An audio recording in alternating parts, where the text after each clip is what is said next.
Bonjour à toutes et à tous, j'espère que vous allez bien. Merci pour les nouveaux abonnés, merci pour vos encouragements, vos remarques, toujours très édifiantes, en tous les cas frappées à l'angle du bon sens pour toutes vos remarques qui sont en général positives et même lorsqu'elles sont négatives. Eh bien, j'en retire, comme disait Rabelais, la substantifique moelle. On commence comme d'habitude avec de la musique que j'aime, par exemple, bien écoutez, celle-ci, on l'écoute. Voilà, j'aime beaucoup.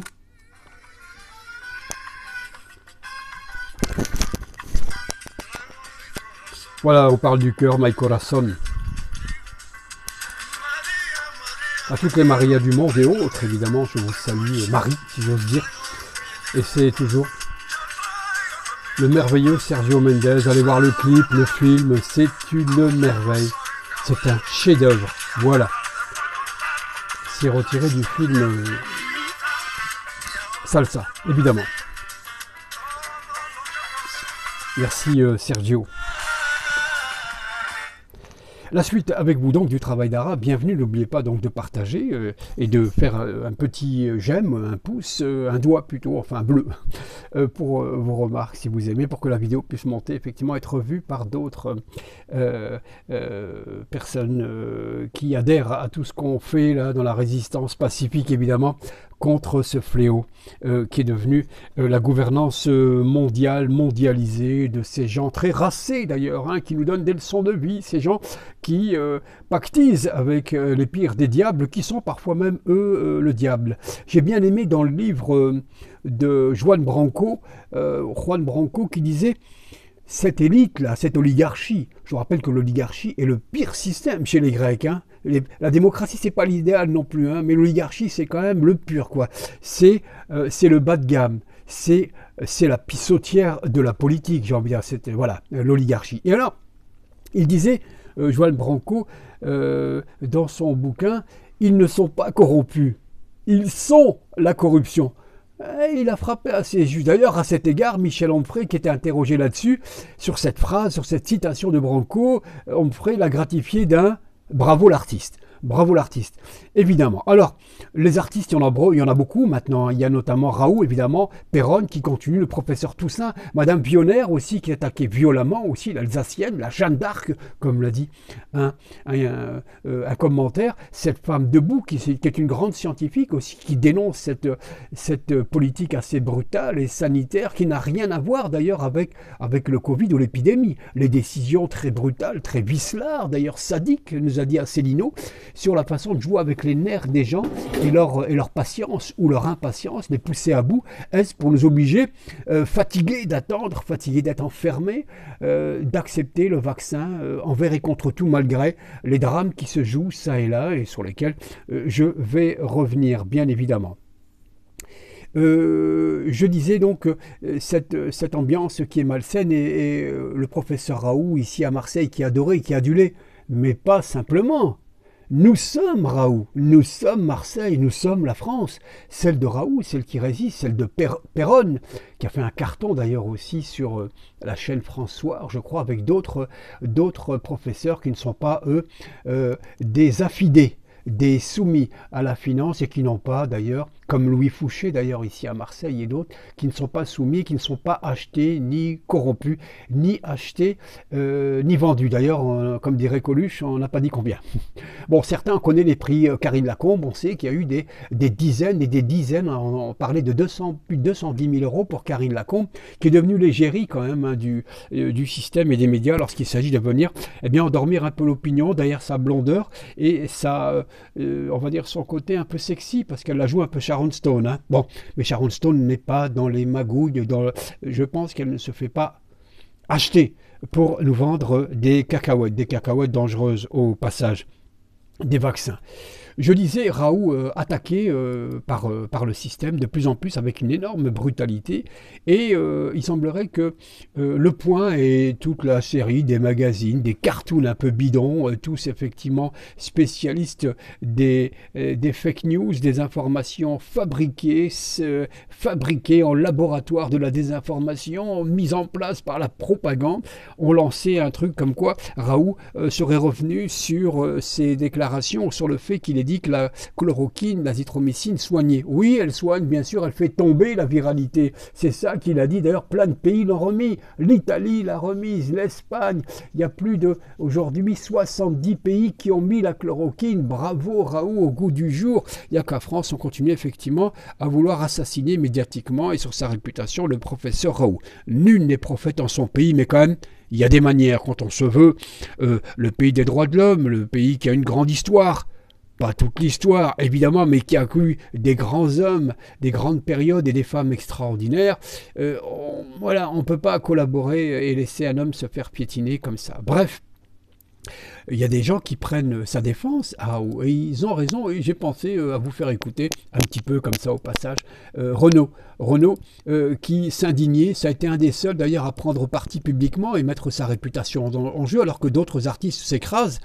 Pire que ça, d'autres artistes crachent carrément sur les gilets jaunes, sur les Français, sur les crétins.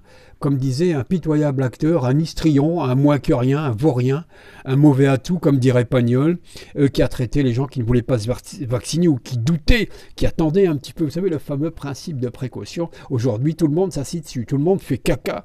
Enfin, les autorités font caca sur le principe de précaution et donc font caca sur nous aussi. Bien c'est Renaud qui avait décidé de rendre hommage à Raoult et de dire tout son ras-le-bol de toute cette merdasserie médiatique, et il le dit tellement bien que j'ai envie de vous faire écouter un extrait de ce titre-là de Renaud. Entre BFM et LCI, je me cogne sans cesse Arlette Chabot ou la pauvre Roselyne Bachelot. J'en peux plus d'être planté chez moi. Je veux voir le monde, comment il va. Je veux respirer de l'air bien pur. Je veux retrouver la nature. Coronavirus. Coronavirus. Merci Renaud. Et merci quant à vous aussi de nous suivre évidemment. Voilà Renaud qui soutient Raoult. Alors Raoult était démonté par des fake news. Alors c'est l'attaque massive, on va vraiment le détruire. On a l'impression que ce sont des missiles qui tomberaient sur un enfant au Moyen-Orient par des avions libérateurs, évidemment les bombes de la démocratie. Je fais un raccourci un peu facile entre les bombes et les missiles qui assassinent des civils au Moyen-Orient, suivez mon regard.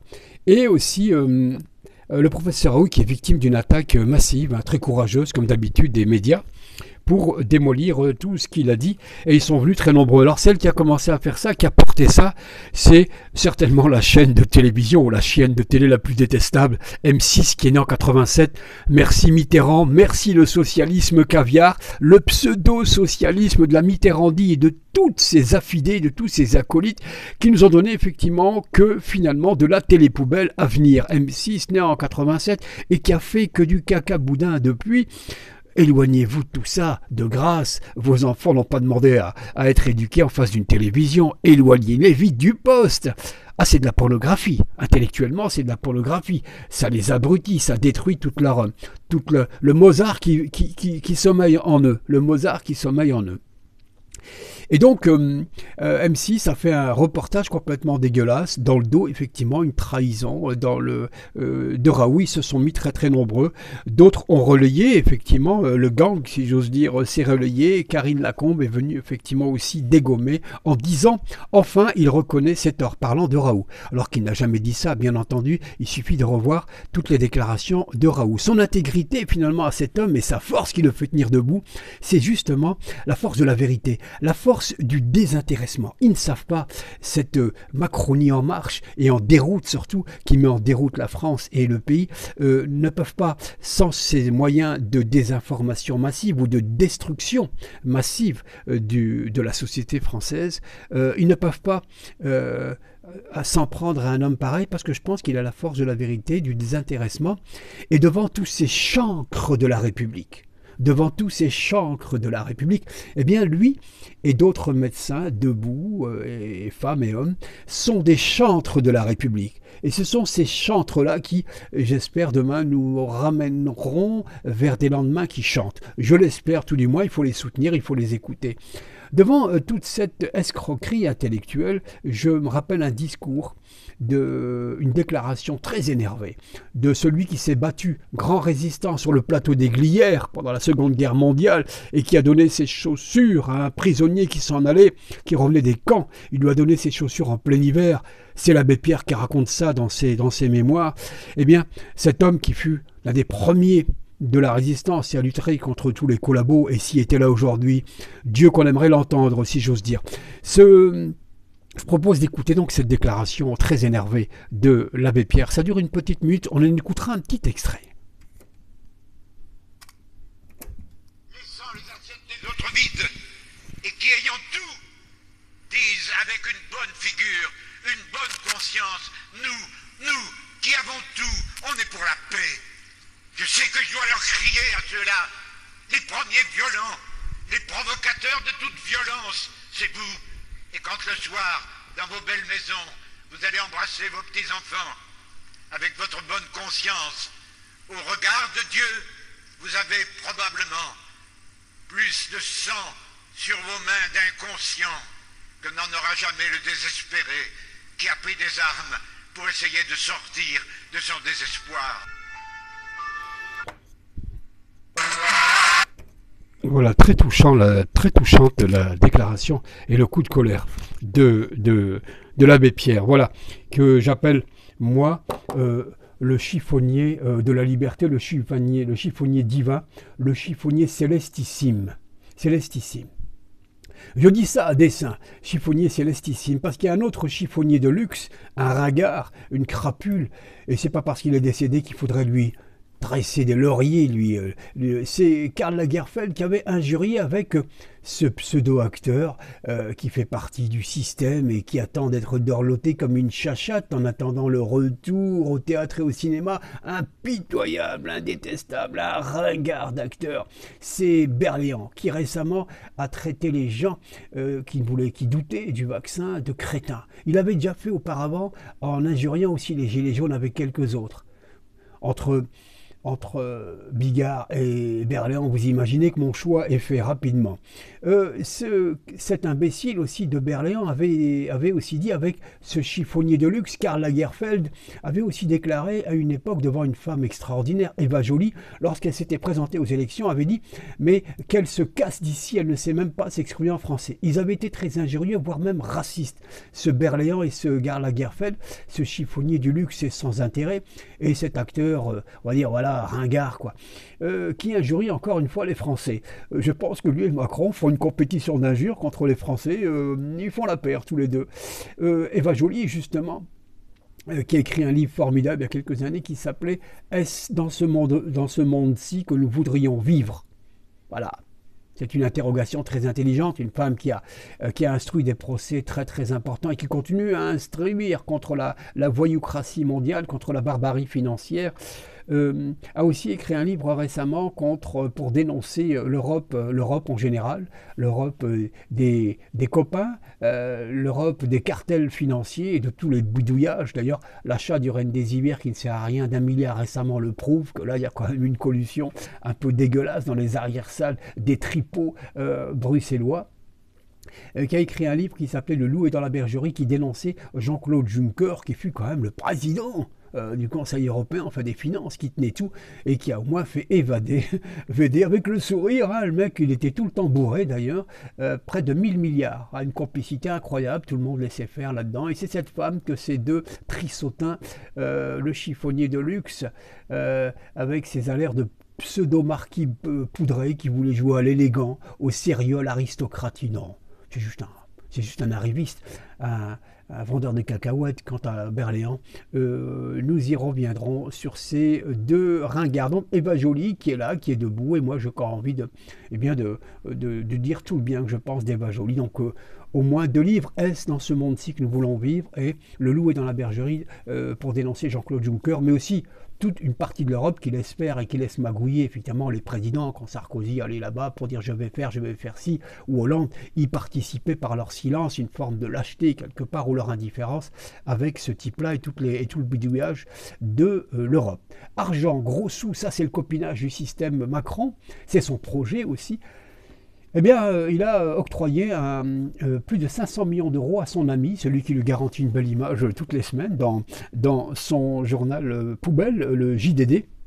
C'est aussi le patron de Pourri Match, hein, c'est les mêmes. Et toutes les semaines, on a droit effectivement au déshabillage du roi, à l'habillage de la reine, un peu comme sous l'Ancien Régime, où les gens regardent effectivement les élucubrations, les rondes jambes des marquis et des marquises qui nous gouvernent. Et c'est Lagerfeld qui propose tout ça. Et en échange, Macron lui a offert un prêt de 500 millions, garanti par l'État à 80%, ce qui n'est pas rien quand même. Hein.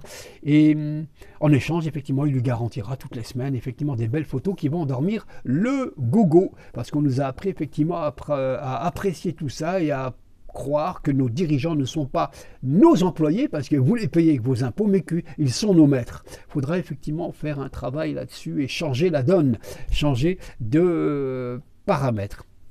Donc 500 millions pour Lagerfeld, c'est aussi le patron d'Europe 1 et tout ça, c'est la chaîne du... Ça joue bien de la flûte là-dedans aussi, avec des humoristes de temps en temps qui ne font rire qu'eux-mêmes, hein. Ça rit dans le plateau mais ça n'intéresse personne. Et ce sont effectivement de grands inquisiteurs, si j'ose dire, du système libéralisme. Alors, pendant que tout le monde souffre, Macron et tout ça, via ses journaux, JDD, qui nous donnent toujours une belle image du couple, souriant, etc., très heureux, ne pensant qu'au bien de la France, on n'en doutait pas, effectivement, au bien des enfants. C'est pour ça qu'on les mate, c'est pour ça qu'on nous casse notre vie sociale, nos liens sociaux, nos commerces, nos affaires, en tous les cas, notre pays. Les fondements même du pays sont en train de tomber, ça s'effondre. Et on regarde impuissant comme si nous étions dans un état de sidération. Voilà, vous savez, on dit que les psychologues, quand une femme est agressée sexuellement, elle est dans un état de sidération, et pour rester en vie, eh bien, cet état de sidération lui permet de rester vivante. En fait, elle regarde la brute lui faire tant de mal, et c'est comme ça qu'elle reste en vie. En fait, elle fait un décalage entre la réalité et elle-même. C'est l'état de sidération. On a l'impression qu'on regarde finalement nos valeurs les plus essentielles se faire violer. Nous sommes en sidération. Enfin, pas moi. Moi, si on viole, je sens tout de suite et je réagis comme beaucoup d'entre vous, je suppose. Eh bien, pendant que tout ça se passe, bon, on va écouter un truc. Hein. Bien, la croisière de Macron s'amuse bien évidemment.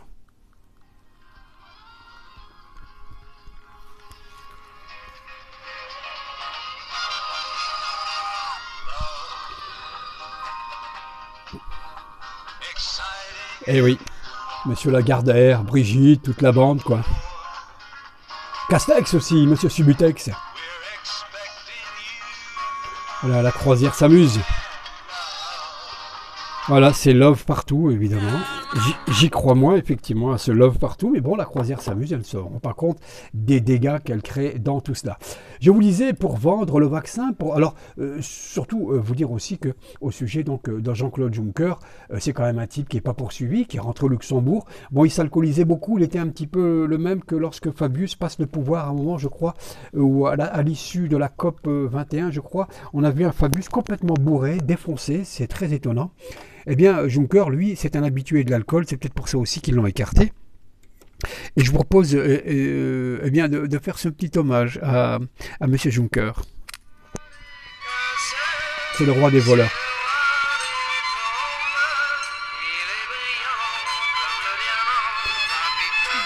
Voilà. Il est brûlant comme le diamant, brillant. C'est Jean-Claude Juncker.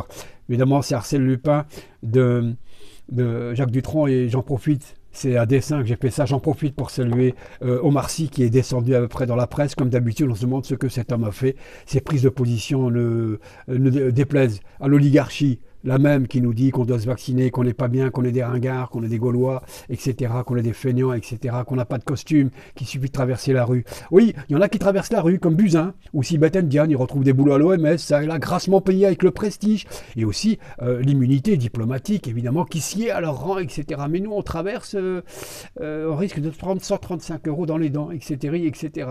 Donc, j'aimerais saluer Omar Sy, qui prend des positions courageuses, et qui, dans Netflix, apparemment, fait un carton avec son... Arsène Lupin.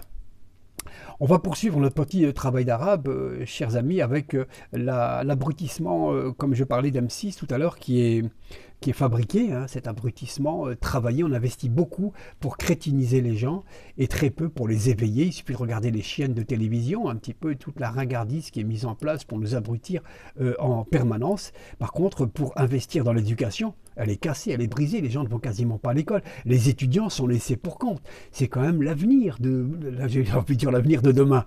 Voilà. Non, mais c'est l'avenir immédiat et c'est l'avenir à venir qui sont complètement brisés et désespérés. Apparemment, tout le monde s'en fout. Et Blanquer, lui, je pense avec ses histoires d'amour récemment, n'a absolument rien à faire de tout cela. Il a aussi créé un pseudo-syndicat pour l'applaudir. On assiste effectivement à des auto-promotions, à des auto-congratulations qui frisent la décence de la part des ministres en ce moment. Bref. Et puis on nous apporte des gens qui devraient nous faire du bien pour nous faire avaler, détruire Raoult d'un côté, comme Karine Lacombe et d'autres, jouant sur une pseudo-séduction, la Sharon Stone de la mythomanie, et on détruit effectivement des hommes qui sont des valeurs, qui sont des exemples d'intégrité comme Raoult, Perron et d'autres. Alors on nous amène des gros luses du gouvernement dont Tom Jones a bien parlé. Écoutez Tom Jones.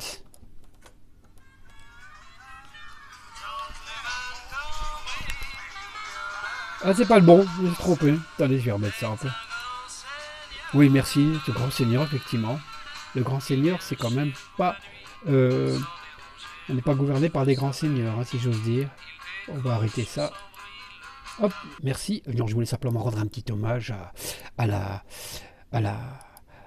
la vampe du gouvernement, celle qui vient régulièrement endormir les gens. Ça marche, les gens sont séduits par son discours. Elle met un gros masque lorsqu'elle vient dans les médias, car il la compte, tandis que les autres ne mettent rien pour faire toujours l'idée de la peur et de l'angoisse du Covid et de la contamination, alors que beaucoup d'études montrent que tout ça, c'est peut-être un petit peu exagéré, que ça ne servirait pas à grand-chose. Alors, pour bien caricaturer Karine Lacombe, voici un titre pour elle.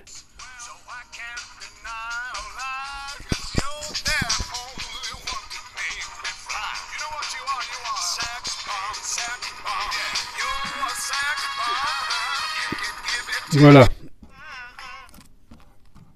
C'est la sex-bombe du gouvernement, mais elle n'est pas la seule, évidemment. Il y a aussi certains médias qui jouent les sex-bombes avec des animatrices ou des pseudo-journalistes qui viennent aussi endormir l'opinion et agresser et on voit leur vrai visage. Le professeur Raoult. Alors, effectivement, je vous disais qu'on n'investit pas beaucoup dans la culture et dans le savoir et dans la distanciation intellectuelle et pas sociale. On s'en fout de cette distanciation sociale dont on a compris les intérêts. C'est de pouvoir nous faire taire et de nous amener à la résignation, à l'acceptation du pire aujourd'hui, via la peur, via les amendes, via les informations complètement fallacieuses qui sont servies au quotidien. Donc, hop, boum, pardon pour le bruit. J'aimerais juste vous faire écouter quelqu'un qui avait très très tôt dénoncé l'abrutissement dès les années 60 de la population avec des titres stupides. C'est Léo Ferré. Léo Ferré qui avait très très vite dit mais comment se fait-il qu'on peut écouter des disques aussi sordides, aussi stupides qui rabaissent le sentiment, l'esthétique, le sens critique, l'intelligence des gens. Et il avait fait une chanson qui s'appelle Tirami la Gamba.